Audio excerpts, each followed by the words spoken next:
Hey everybody, welcome back to All Fiction is Fantasy. Daniel here. I hope you're doing well, and if you're not, I hope you are soon.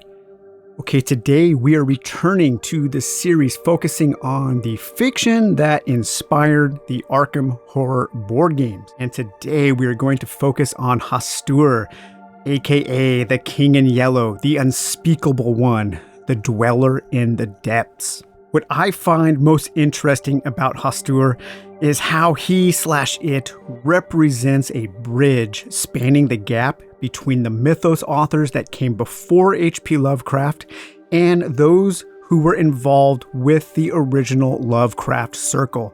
I often argue that modern readers put way too much importance on H.P. Lovecraft. While he was an important part of the mythos, he was just another part, another link in the chain. He was riffing off authors that came before him. Authors like Ambrose Bierce, Arthur Machen, and Robert W. Chambers were already writing about Hastur, the King in Yellow, Carcosa, Lake Holly, and the Hyades. People will often use the phrase or something like this, "It's not Lovecraftian enough," as criticism against mythos fiction that isn't like H.P. Lovecraft's mythos fiction was. And I'm like, yeah, that's right. That's the point.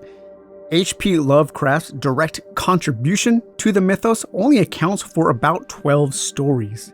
In the vast universe of mythos fiction, H.P. Lovecraft plays a very, very small but important part. And I think it's best to view him as simply another part of the overall cosmology. August Derleth, who gets a ton of shit, some warranted, most of it not in my opinion, originally wanted to call the mythos of Hastur because of how Hastur acted as the bridge between the old and the new. H.P. Lovecraft rejected that, and luckily his own idea of calling it the Yog-Sothothery was also rejected, and so now we have the Cthulhu mythos. And remember, if it wasn't for Derleth, we wouldn't have Arkham House books, and I'd wager that a lot of what we have today in this space wouldn't exist. So while Derleth's own fiction might be Lovecraft pastiche bordering on fan fiction, his own contribution to the lasting impact of weird fiction in general and mythos fiction specifically cannot be overstated. He was a monumental part of the longevity of not just mythos fiction, but modern supernatural fiction.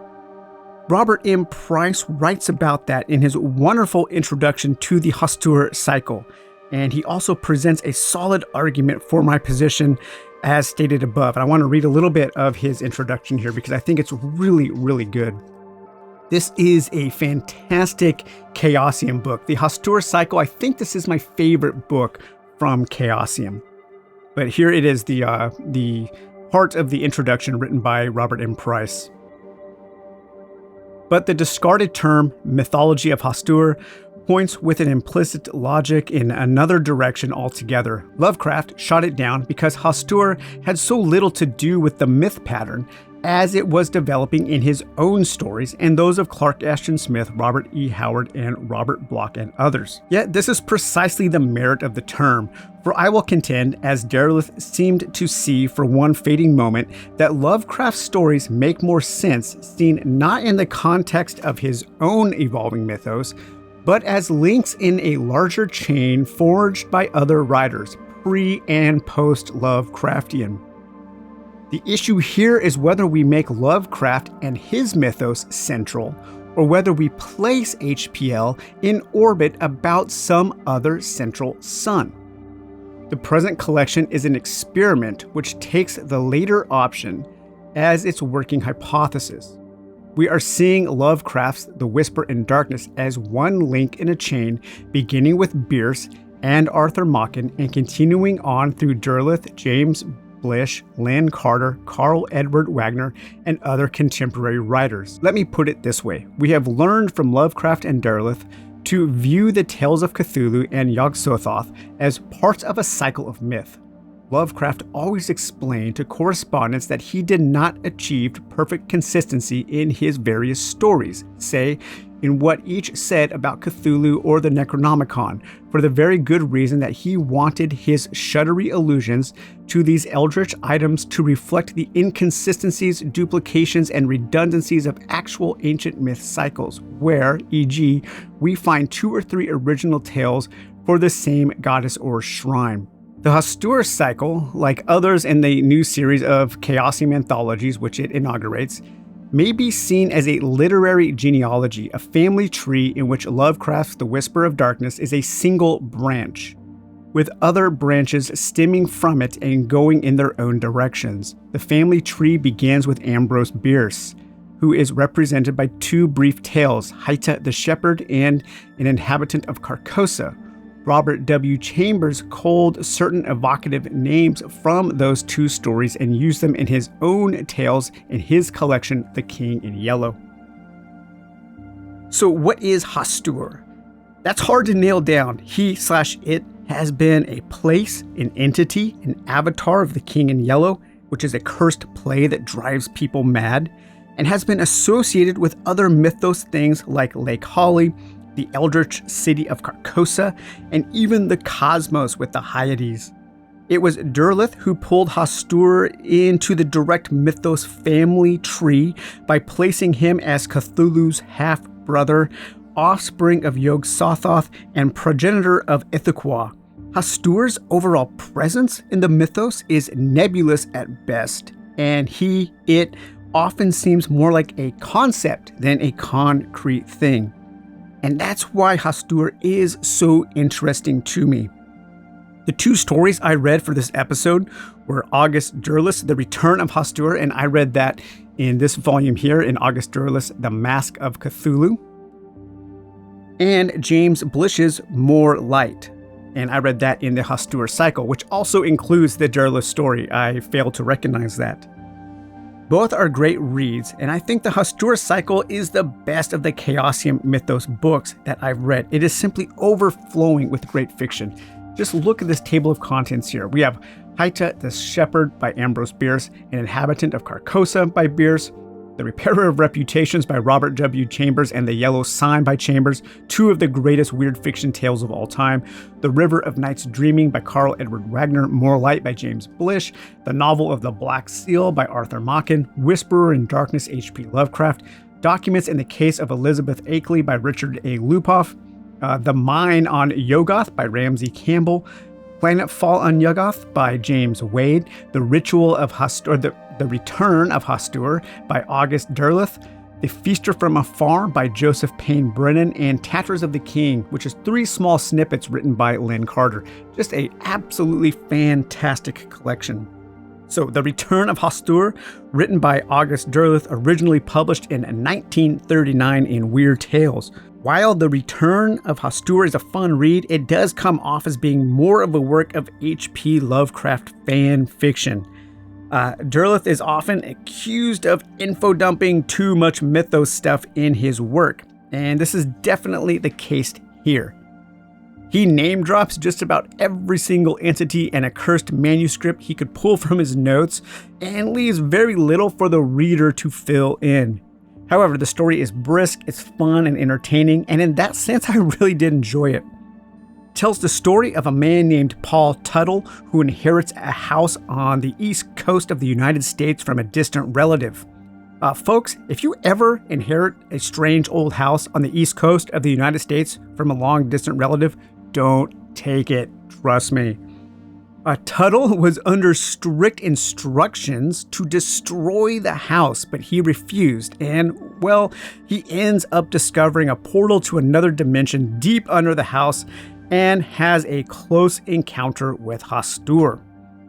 One interesting connection to be made from the story has to do with the name Paul Tuttle. Where have we somewhat recently heard the name Tuttle associated with Hastur and the King in Yellow? That's right, True Detective Season 1. The cult that worships Hastur / the King in Yellow is largely made up of the Tuttle family. I'm not sure if series writers were making a connection to Derleth or not, but it is a cool connection nonetheless. Sometimes reading Derleth is fun because he always gives when a lot of other mythos writers withhold. I get the sense that Derleth was just excited to be part of the crew, and he really loved oversharing his ideas. A Derleth story often feels like he was afraid he would never be able to write another story again, and so he wanted to cram and info dump as much cool stuff as possible, and he does that in The Return of Hastur. The second story is More Light by James Blish, originally published in 1970 in a volume called Alchemy and Academy, edited by Anne McCaffrey. So James Blish's More Light is one of my favorite mythos stories. It's simultaneously a send-up/parody of mythos fiction and a story with some genuinely creepy elements. The narrator of the story meets up with an old friend who is not well. Why is he not well? Well, because he's been reading The King in Yellow, of course. The two old friends talk about the mythos and the various authors, and in doing so, Blish even pokes some fun at publishers scraping the bottom of the barrel for more H.P. Lovecraft stuff. Blish also brings in his own experiences as a kid when he wrote to H.P. Lovecraft, inquiring about the true existence of the Necronomicon.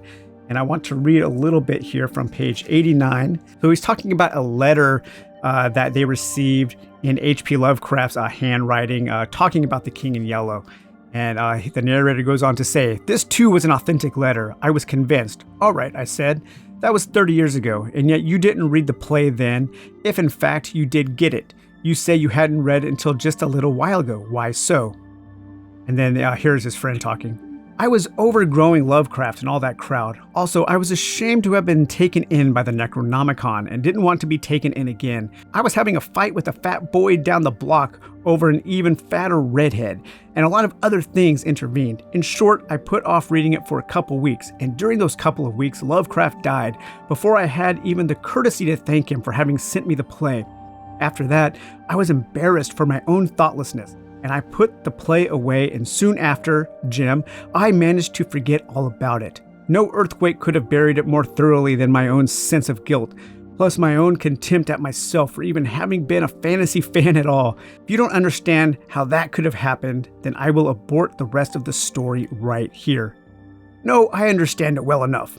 I'm not sure I credit it, but I do understand it. Go on. I didn't think of it again until 1967, when Ace republished the short story collection. Then, of course, I was reminded that, if indeed there had ever been such a play, I was the only one in the world who had a copy. At least no such thing ever turned up in Chambers' own papers. He died in 1933, and Lovecraft's typed copy and the manuscript must have been lost. What makes you think so? Lovecraft's literary executors had been publishing every scrap of HPL they could find, including his laundry list. If they had found the King in Yellow, the world would know it by now. If my copy is real, it is the last one and the only one. So I got it out of my safe deposit box and read it. So that's just a really cool kind of conflating, jumbling up, mashing together fact and fiction, past and present. I absolutely love that. Like Block, Blish adds a somewhat youthful energy to the mythos and approaches it from a different angle than those who came before him.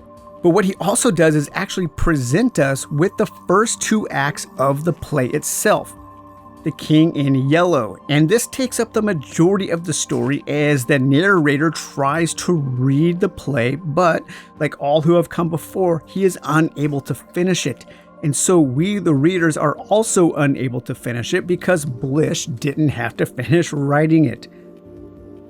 Now, Blish was far more well known for his science fiction and is most famously known for his wonderful novel, A Case of Conscience. He is also known for writing a ton of Star Trek novels. This is the only work of mythos fiction that I am aware of that he wrote, and I wish he would have written more. So if you know of any others, please let me know. But Hastur is intensely interesting.